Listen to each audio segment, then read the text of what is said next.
ಕಾವೇರಿ ಮಾತೆಯ ಮಡಿಲಲ್ಲಿ ನಮಗೆ ನೀರನ್ನು ಎಲ್ಲ ಅವಶ್ಯಕತೆಗೂ ಇದಾಗಿರುವಂತಹ ತಾಯಿ ಮಡಿಲಲ್ಲಿ ಒಂದು ಪ್ರತಿಜ್ಞಾವಿಧಿಯನ್ನು ಮಾಡೋಣ, ಮತ್ತೆ ನಾವು ಅದನ್ನು ಅನುಕರಿಸೋಣ. ಇಲ್ಲಿಗೆ ಸೀಮಿತ ಆಗಿರಬಾರ್ದು. ಮೊದಲನೇದಾಗಿ ನಾವು ಮನೆಯಲ್ಲಿ ಬಳಸಿದ ಪ್ಲಾಸ್ಟಿಕ್ ತ್ಯಾಜ್ಯ ಇತರ ವಸ್ತುಗಳನ್ನು ಮತ್ತು ಸಾರ್ವಜನಿಕ ಪ್ರದೇಶಗಳಲ್ಲಿ, ಅರಣ್ಯ ಪ್ರದೇಶಗಳಲ್ಲಿ, ದೇವಸ್ಥಾನಗಳಲ್ಲಿ ಮತ್ತಿತರ ಯಾವುದೇ ಪ್ರದೇಶದಲ್ಲಿ ಬೆಳೆಸಿದಂಥ ಪ್ಲಾಸ್ಟಿಕ್ ತ್ಯಾಜ್ಯ ಇತರ ತ್ಯಾಜ್ಯವನ್ನು ಕಡ್ಡಾಯವಾಗಿ ಡಸ್ಟ್ಬಿನ್ ಕಸದ ಬುಟ್ಟಿಯಲ್ಲಿ ಬಳಸುತ್ತೇನೆ.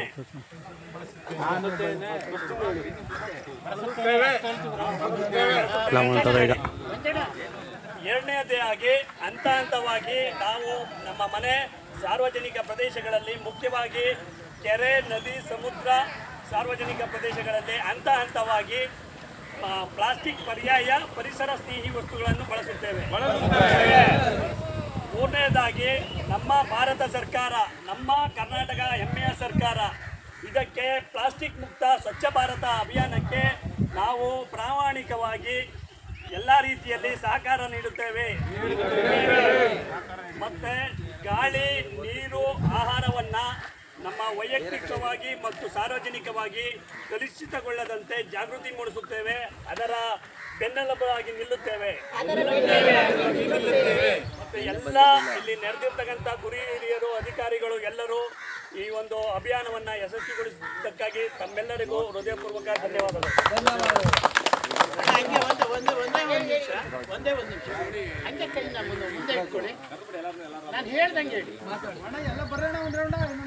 ಆತ್ಮೀಯರೇ, ನಾವು ಎಲ್ಲೇ ಇರಲಿ, ಹೇಗೆ ಇರಲಿ, ನಮ್ಮ ಸುತ್ತಲಿನ ವಾತಾವರಣವನ್ನು ಸ್ವಚ್ಛವಾಗಿಟ್ಟುಕೊಳ್ಳುತ್ತೇವೆ.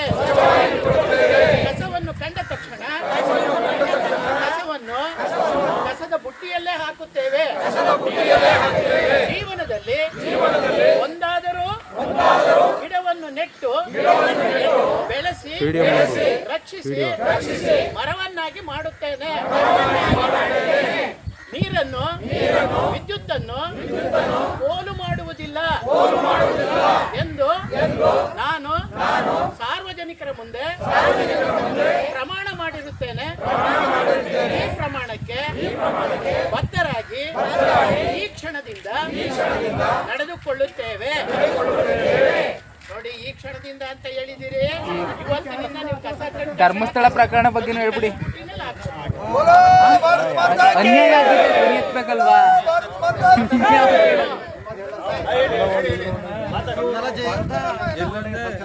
ಪ್ರಶಸ್ತಿ ಬಂದಿದೆ, ತುಂಬಾ ಸಂತೋಷ.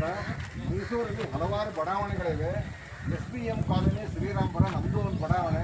ಆ ಬಡಾವಣೆ ನಾಗರಿಕರ ಸಂಘದ ಅಧ್ಯಕ್ಷ ನಾನೇನೆ. ಮೈಸೂರಲ್ಲಿ ಈ ವರ್ಷ ಸ್ವಚ್ಛತೆಯಲ್ಲಿ ನಂಬರ್ 1 ಪ್ರೈಸ್ ನಮಗೆ ಬಂದಿದೆ. ಇನ್ನೂ ತಾವು ಹೇಳ್ತೀವಿ. ಈಗ ರೀಸೆಂಟಾಗಿ ನಾವೇನು ಮಾಡಿದ್ದೀವಿ ಅಂದರೆ, ಒಂದು ವಾರದಲ್ಲಿ ನಮ್ಮ SBM ಲೇಔಟ್ ಅಂತ ಪಾರ್ಕ್ದಲ್ಲಿ ಏನಾಗೋಗ್ಬಿಟ್ಟಿದೆ, ಗಿಡಗಳೆಲ್ಲ ಇವೆ. ನೀರು ಇರುತ್ತೆ, ನೀರು ಇರೋಲ್ಲ. ನಾವೇನು ಮಾಡಿದ್ದೀವಿ ಅಂದ್ಬಿಟ್ರೆ, ಒಂದೊಂದು ಗಿಡಗಳಿಗೆ ನಂಬರ್ ಕೊಟ್ಟಿವಿ. ಆಸಕ್ತರಿಗೆ ಆ ನಂಬರ್ಗಳನ್ನು ಅವ್ರಿಗೆ ಟ್ಯಾಗ್ ಮಾಡಿದ್ದೀವಿ. ಒಂದು ವಾಟ್ಸಪ್ ಗ್ರೂಪ್ ಮಾಡ್ಕೊಂಡಿದ್ದೀವಿ. ವಾರಕ್ಕೆ 2 ಸರಿ ನೀರು ಹಾಕಬೇಕು. ಇವತ್ತು ನಮ್ಮ ಸರದಿ ಇತ್ತು ಅಂದರೆ ನಮ್ಮ ಮೆಸೇಜ್ ಬಂದಿರುತ್ತೆ. ನಮಗೆ ಆಗಲಿಲ್ಲ ಅಂದರೆ ಸ್ಟ್ಯಾಂಡ್ ಬೈ ಇರ್ತಾರೆ. ಈ ಥರ ನಾವು ಮಾಡ್ತಾ ಇದ್ದೀವಿ. ಇದು ಮೈಸೂರಲ್ಲಿ ಪ್ರಥಮ ಆಮೇಲೆ ಏನು ಗೊತ್ತಾ ಸರ್, ನಮ್ಮ ಮನಸ್ಸಿನಲ್ಲಿ ಸ್ವಚ್ಛತೆಯಿಂದ ಬರಬೇಕು. ನಾವೆಲ್ಲಿರ್ತೀವಿ, ನಮ್ಮ ಮನೆ ಫಸ್ಟು ಸ್ವಚ್ಛವಾಗಿಟ್ಕೊಳ್ಳಿ. ನಮ್ಮ ಮನೆ ಸುತ್ತಮುತ್ತ ಸ್ವಚ್ಛವಾಗಿಟ್ಕೊಳ್ಳಿ. ನಮ್ಮ ಬೀದಿ ಸ್ವಚ್ಛವಾಗಿಟ್ಕೊಂಡ್ರೆ ಇಡೀ ಊರ ಸ್ವಚ್ಛವಾಗಿರುತ್ತೆ. ಆಮೇಲೆ ಊರಿನ ಸುತ್ತಮುತ್ತ ಬನ್ನಿ. ಎಲ್ಲವನ್ನು ಭಾರತ್ ಮಾತಾ ಕೀ ಸ್ವಚ್ಛತಾ ಕಾರ್ಯಕ್ರಮಕ್ಕೆ ಕ್ಲೀನ್ ಮೈಸೂರು ಫೌಂಡೇಶನ್ ನಮಸ್ತೆ. ಇವತ್ತು ಕಾರ್ಯಕ್ರಮ ಮಾಡಿದ್ದು ತುಂಬ ಒಳ್ಳೆಯದಾಯಿತು. ಯಾಕೆಂದರೆ ಜನರಿಗೆ ಇದ್ರ ಬಗ್ಗೆ ಜಾಗೃತಿ ಮೂಡಬೇಕು. ಇಷ್ಟೊಂದು ಕಸ ನೀರು ಬಂದು ಹಾಕೋದೆಲ್ಲ ತಪ್ಪಾಗುತ್ತೆ. ನಮ್ಮ ಕ್ಲೀನ್ ಮೈಸೂರು ಫೌಂಡೇಶನ್ ಇಂದ ಪ್ರತಿ ವಾರ ವೃಕ್ಷರಕ್ಷಾ ಅಭಿಯಾನ ಅಂತ ಮಾಡ್ತಾ ಇದ್ದೀವಿ. ಎಲ್ಲೆಲ್ಲಿ ಟ್ರೀ ಗಾರ್ಡನ್ ಹಾಕಿರ್ತಾರೆ, ಮರ ಬೆಳೀತಾ ಇರುತ್ತೆ, ಅದು ಒಳಗಡೆ ಕಚ್ಕೊಂಡ್ಬಿಟ್ಟಿರುತ್ತೆ. ಮರ ಬೆಳೆಯೋಕ್ಕಾಗಲ್ಲ, ಕೆಲವು ಮರಗಳು ಸತ್ತೋಗ್ತಾ ಇದೆ. ಅದನ್ನು ತೆಗಿಯೋದು, ಮತ್ತು ಕೆಳಗಡೆ ಇರೋದನ್ನು ಟೈಲ್ಸ್ಗಳು ಅಥವಾ ಸಿಮೆಂಟ್ ಅದೆಲ್ಲ ತೆಗೆದು ತಕ್ಷಣವೇ ಗಾಡಿಗಳಲ್ಲಿ ಬೇರೆ ಎಲ್ಲೆಲ್ಲಿ ಆಗಿಸ್ಬೇಕು ಅಲ್ಲಿ ಸಾಗಿಸ್ಕೊಂಡು ಹೋಗ್ತಾ ಇದ್ದೀವಿ. ಇದು ಮೊನ್ನೆ ಭಾನುವಾರಕ್ಕೆ 7ನೇ ವಾರದ್ದು ಅಭಿಯಾನ ಆಗಿದೆ. 7ನೇ ವಾರದಲ್ಲಿ 27 ಮರಗಳಿಗೆ ಮುಕ್ತ ಕೊಟ್ಟಿದ್ದೀವಿ. ಮತ್ತು ಎಲ್ಲೇ ಹೋದ್ರೂ ನಿಮ್ಮ ತಟ್ಟೆ ಗ್ಲಾಸ್ಗಳು ನೀವು ತಗೊಂಡು ಬನ್ನಿ. ನೋಡಿ, ಇವಾಗ ನಾವೇ ಎಷ್ಟು ಜನ ಬಂದಿದ್ದೀವಿ, ಅಷ್ಟು ತಟ್ಟೆ ಆಚೆ ಬಂದು ಬಂದಿದ್ದೀವಿ ನಮ್ಮ ಗ್ರೂಪಲ್ಲಿ ಎಲ್ಲೇ ಹೋದ್ರು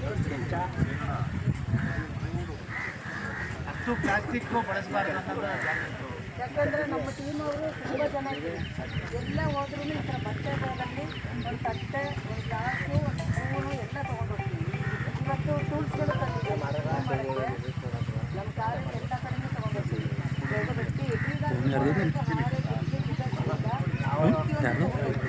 ಇದು ಇವ್ರದ್ದು ಪಿ ಡಿ ಎಸ್ ಅವ್ರದ್ದು ಒಳಗೆ ಐತೆ ಒಂದು ನೆಟ್ವರ್ಕ್ ಇಲ್ಲಿ ಈಗ ಬಂದ್ಬಿಡ್ತು.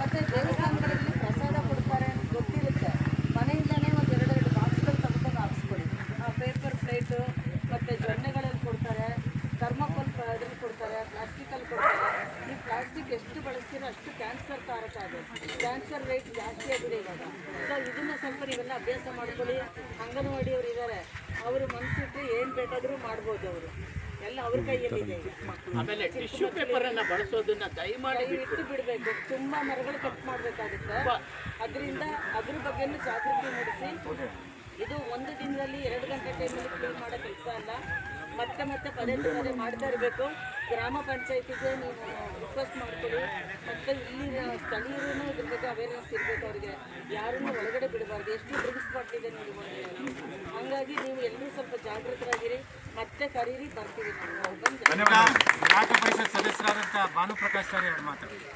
ಮೈಸೂರು ಗ್ರಾಹಕ ಪರಿಷತ್ ಸದಸ್ಯರು. ನಾವು ಮೈಸೂರು ಗ್ರಾಹಕ ಪರಿಷತ್ ಮೈಸೂರಿಂದ ಬಂದಿದ್ದೀವಿ. ನಾವು ಏನು ಅಭಿಯಾನ ಮಾಡ್ತಾ ಇದ್ದೀವಿ ಅಂದರೆ ಇರೋ